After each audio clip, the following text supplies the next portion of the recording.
Hello বন্ধুরা, কেমন আছেন সবাই? আশা করি সবাই খুব ভালো আছেন। তো দেখতে পাচ্ছি আমি তৈরি হয়ে গেছি, আর বোন ওরা মাথায় চিরুন দিয়ে ওরাও তৈরি হচ্ছিল। আর এখানে টমি ওদেরকে বিরক্ত করছিল, ওই জন্য আমি ওকে ধরে খাটের উপরে তুলে দিয়েছি। আর দেখতে পাচ্ছ কীরকম করছে খাটের উপরে। আর এই যে এটা দেখা যাচ্ছে, এটা হচ্ছে আমাদের ঘরের গেটটি, যেটা আমি আলপনা দিয়েছিলাম। দেখো কত সুন্দর লাগছে দেখতে।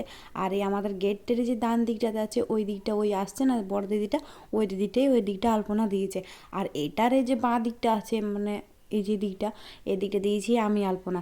তো আজকে হচ্ছে আমাদের এখানে জাগরণ রাত্রি, মানে হচ্ছে আজকে নগর কীর্তন। তাহলে আজ সবাই সবার ঘরের দুয়ার, মানে রাস্তা, ওই সবগুলা ধোয়া মোছা পরিষ্কার করে সবাই এভাবে আলপনা দিয়ে সাজায়।